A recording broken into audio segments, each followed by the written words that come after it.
All right, let's go back to the Premier League. We have the top half of the standings now, Craig, and it will make sense because we're going to talk about Chelsea. What did the bottom half? No bottom half because Chelsea are in 7th spot, and we have a lot of Chelsea. We've got a lot of you guys. Yeah, but why are we talking about Chelsea? Because we're going to analyze their season so far.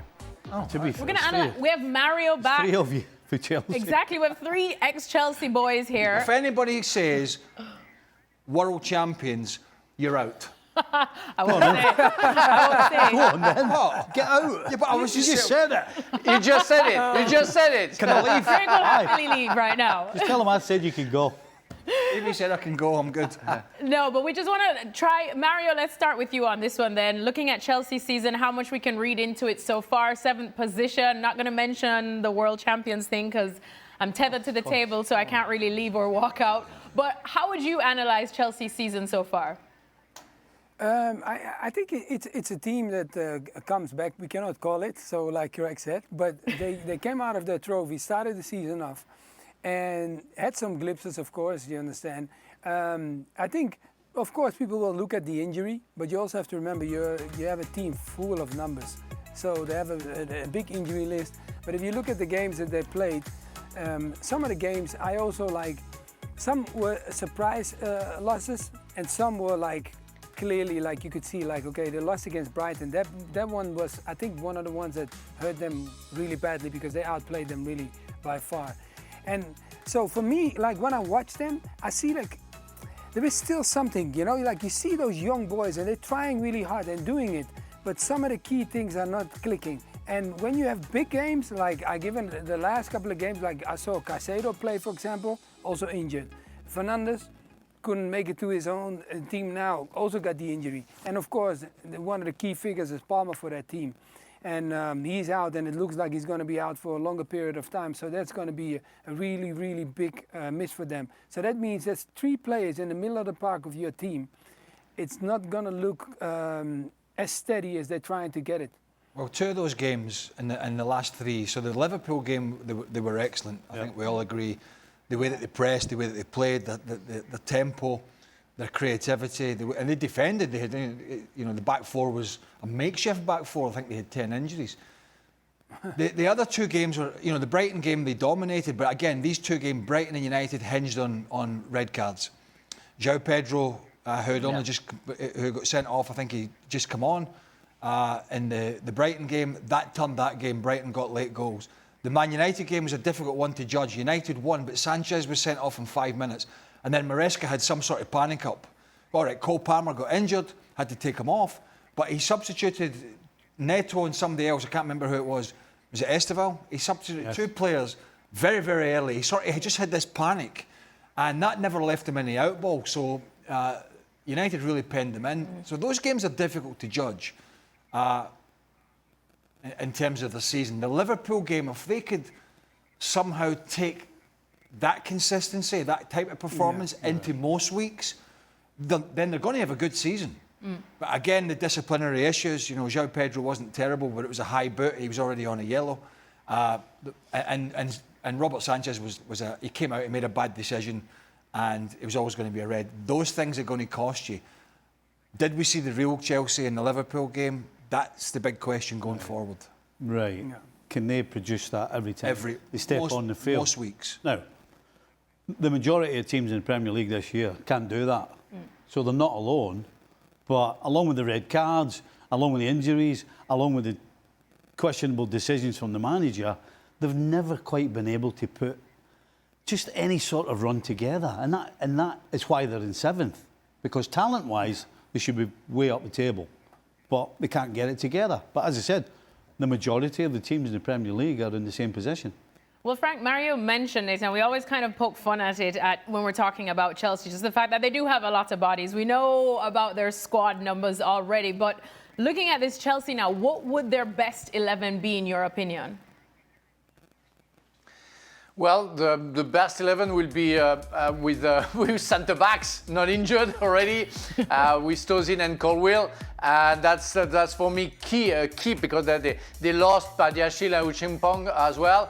And James, I'm happy with James. James does the job. He's a real skipper, and we can feel that he's the power in that team. So we have to get back to Palmer as well. We want to see Palmer back and make sure that he can be the leader in the middle of the park. Caicedo and Fernandes have been very good, especially Caicedo. And Caicedo worth the amount of money, the price tag that the club may put on him, because he's proving to the world that he's the equivalent of the players like we had, like N'Golo Kante, like what is his name, Makelele as well, and those players that we all cheered and appreciated.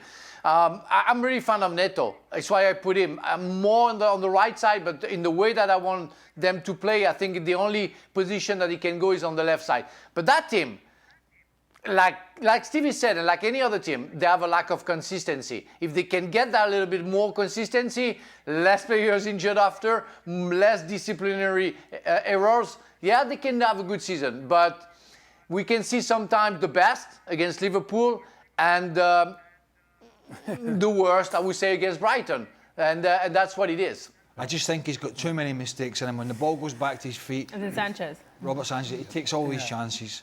He takes all these chances, and you'll see him make some great saves, don't get me wrong. Some really good saves, but there's too many mistakes. If you look at Liverpool, they've got Alisson and Stevie's mate, the Georgian. Mamadashvili, yeah. Oh, he's in the mirror again. You got David Raya at Arsenal, who he's been very consistent. And you got Donnarumma now at Manchester City. You could argue he's in the top 3 in the world. For Chelsea, that is, I think, an issue. They can't address it now. Probably not going to address it in January. But that is an issue. If your goalkeeper's making bad decisions and mistakes, he for me would be a concern. What about you, Stevie? 100%. I think the biggest problem that Chelsea have is that little triangle between the goal and the 2 centre-backs. You know, for me, Colwell is the only one that I particularly can rely on when he starts. Yes, they did well against Liverpool last time out, but yeah, that little triangle with the goalkeeper and the 2 centre-backs, I think, is where Chelsea's Achilles heel is. Mario, your thoughts on what the boys just had to say? Yeah. I think sometimes you understand, when you look at the back, right, where the guys are talking about the stability, is that sometimes they take too much risk. In the sense of like, the goalkeeper, sometimes he has the ball, he takes too much time on the ball. Sometimes you make the decision that you make has to be an easy decision. And the more he lingers with the ball on, the more uncomfortability he brings to his defensive line. And I think that's one of the key things that he has to be careful with, because if not, people are not going to... I mean, you as a player, you don't want to play the ball back, you kick it out. You don't want that. So I feel like those are the kind of things. I think like clearly why we all talk about the Liverpool game is because I think Chelsea played Liverpool from an angle of like... They won the league, and now we have to prove a point. And I think that was one of the clear points that I see. I saw in Frank's team, I saw Gusto standing.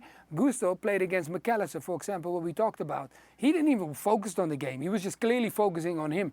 So little things like that, what Chelsea did against the bigger team where the focus was up to speed and they did everything, I think they have to do it also against us. So respectfully, smaller teams, because that is where they're going to win games, and that's where they're going to, get everybody to understand what they have to do, away from the injuries that we talk about. Because, like Estefan, for example, a young talent, I love, watching him, the way he takes people on. I want to see him play.